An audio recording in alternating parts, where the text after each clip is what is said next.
மகாபாரத காவியம் பகுதி 42 முந்தைய தொடர்ச்சி. தனக்கு கிருஷ்ணர் தந்த தேரை பந்தய பொருளாக வைத்தார் தர்மர்.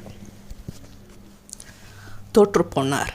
இப்படியே தன் சதுரங்க சேனை, தன் தேசம், அரசாளும் உரிமை, ஒட்டுமொத்த இந்திரபிரஸ்தம் என எல்லாவற்றையும் தோற்றுவிட்டார். ஒரு மனிதனுக்கு தன்னம்பிக்கை எந்தளவுக்கு இருக்க வேண்டும் என ஒரு கேள்வி கேட்டால், அது ஒரு சூதாட்டக்காரனின் மனதில் இருக்கும் அளவுக்கு வேண்டும் என அழகாக பதில் சொல்வார்கள் சிலர். அதே நிலையில்தான் தர்மர் இருந்தார். எல்லாவற்றையும் தோற்றாயிற்று. மானம் ஒன்றையாவது காப்பாற்றி கொண்டு எழுந்து போயிருக்கலாம் அல்லவா? என்ன செய்வதென விழித்து கொண்டிருந்தார். சகுனி ஆரம்பித்தான். தர்மா, எதற்காக வருந்துகிறாய்? உன் அந்தப்புறத்தை அலங்கரிக்கும் ராஜஸ்திரீகளை பணயமாக வைக்கலாமே என்றான். தர்மர் அதற்கும் உடன்பட்டார். பகடை உருண்டெடுத்து தோல்வியை நோக்கி. துரியோதனனுக்கு சந்தோஷம் மிகுதி. சகுனியின் காதில், மாமா, தர்மனிடம் ஒன்றும் இல்லை, தன் சகோதரர்களை பணயம் வைத்து ஆட சொல்லுங்கள், அவர்களை நாம் அடிமையாக்கி விடலாம் என்றான். சகுனிக்கு இந்த யோசனை மிகவும் பிடித்திருக்கவே சகோதரர்களை பணயம் வைக்கும்படி சொல்ல, சூதாட்ட வெறியில் தன் கண்ணுக்கு கண்ணான சகோதரர்களை இழந்தார் தர்மர். இந்நேரத்தில் விதுரரும் திருதராஷ்டிரனும் அங்கே வந்தார்கள். சகுனி தர்மரிடம், தர்மா, உன்னிடமுள்ள அத்தனையும் தோற்றுவிட்டாய். நீயும் உன் சகோதரர்களும் இனி எங்களது அடிமைகள்.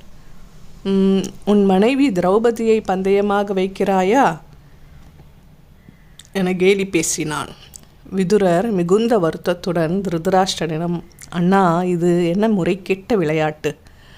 உங்கள் பிள்ளைகள் பாண்டவர்களுக்கு வஞ்சகம் செய்வது தெரிந்தும் நீங்கள் தடுக்காமல் இருப்பது எனக்கு சரியானதாக படவில்லை. குருவம்சத்திற்கு இது கெட்ட பெயரையே ஏற்படுத்தும். ஒரு பெண்ணை வைத்து சூதாடுவதை நீங்கள் அனுமதிக்கக்கூடாது. உங்கள் பிள்ளைகளுக்கு மட்டுமல்ல, உங்களுக்கு சேர்ந்தே கெட்ட காலம் நெருங்கிவிட்டது என்பதை இது சூது எடுத்துக்காட்டுகிறது. உடனே இந்த ஆட்டத்துக்கு முற்றுப்புள்ளி வையுங்கள் என்றார். திருதராஷ்டிரன் இதற்கு மௌனம் சாதித்து விட்டான்.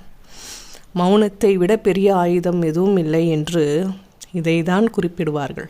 வாய் திறந்து பிள்ளைகளுக்கு எதிராக பேசினால் அவர்கள் கோபிப்பார்கள். எதற்கு இந்த வம்பு என்பது மட்டுமல்ல, பிள்ளை பாசம் கண்ணை மறைக்கவே திருதராஷ்டிரன் காது கேளாதவன் போல இருந்தான்.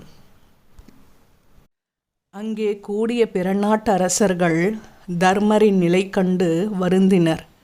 அதே நேரம் திரௌபதியை மட்டும் தர்மர் தோற்றுவிட்டால் அந்த பெண்ணரசியின் சாபமே துரியோதனாதிகளை கொன்றுவிடும் என்பதில் உறுதியாக இருந்தனர்.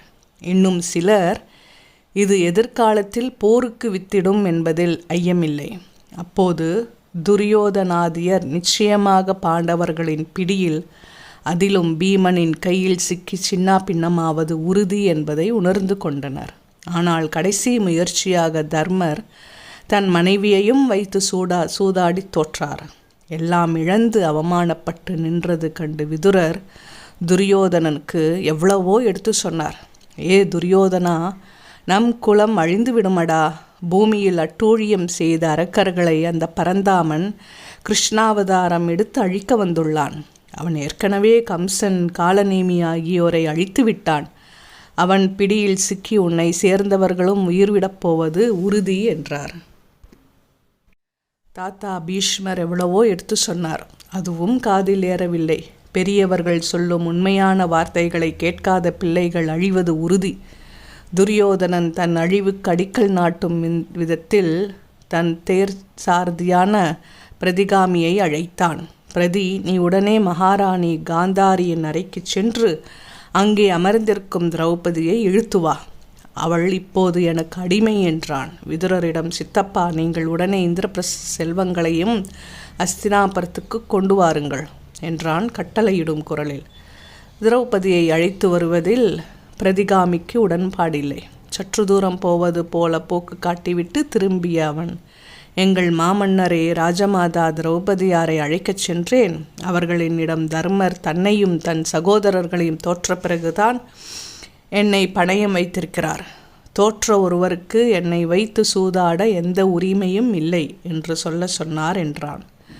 ஒரு பெண்ணின் மானத்தை காப்பாற்ற தன் மன்னனின் கட்டளையே மீறினான் ஒரு தேர் சாரதி என்றால் அக்காலத்தில் பெண்மைக்கு எந்த அளவுக்கு மதிப்பு தரப்பட்டுள்ளது என்பதை கருத்தில் கொள்ள வேண்டும்.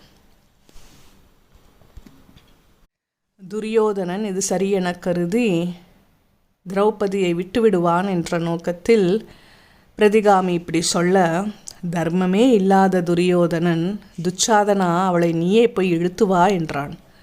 துச்சாதனன் ஆர்ப்பரிப்புடன் காந்தாரியின் அறைக்கு சென்றான். உலக நடப்பில் இல்லாதபடி 5 பேரை தழுவி கற்பிழந்தவளே வா என்னோடு. அன்று என் அண்ணன் துரியோதனன் உன் அரண்மனைக்கு வந்தபோது தண்ணீர் போல் காட்சியளித்த தரையை கண்டு உடையை உயர்த்தி நடந்ததை பார்த்து பரிகரிசித்து சிரித்தாயே, அப்படி சிரித்த உன் வாய் இப்போது அழப்போகிறது, வா என்று கையை பிடித்து இழுத்தான். மைத்துனன் தான் என்றாலும் இழுப்பது கெட்ட நோக்கத்தில் என்று தெரிந்த பிறகு உடம்பெல்லாம் குறுகி போன திரௌபதி அவனது பிடியில் இருந்து விடுபட்டு காந்தாரியின் பின்னால் போய் ஒளிந்து, அத்தை என்னை காப்பாற்றுங்கள் என்றாள். கணவன் கண்ணிழந்தவன் என்பதற்காக தன் கண்களை கட்டிக்கொண்டு பதிவிரதா தன்மையை உலகுக்கு நிரூபித்த காந்தாரி நிஜமாகவே கண் இழந்தவள் போல பேசினாள். அவள் திரௌபதியை கண்டு கொள்ளவில்லை. ஏன் தயங்குகிறாய்? உன்னை அழைப்பது வேறு யாரோ அல்ல, நாம் எல்லாரும் உறவுதான், தயங்காமல் செல் என்றாள். இரக்கமே இல்லாமல் இந்த வார்த்தைகள் துச்சாதனை ஊக்கப்படுத்தவே அவன் திரௌபதியின் தலைமுடியை பிடித்து இழுத்து கொண்டே சென்றான். தொடரும். சப்ஸ்கிரைப் செய்யாதவர்கள் சப்ஸ்கிரைப் செய்யவும் மற்றவர்களுக்கும் பகிரவும். நன்றி.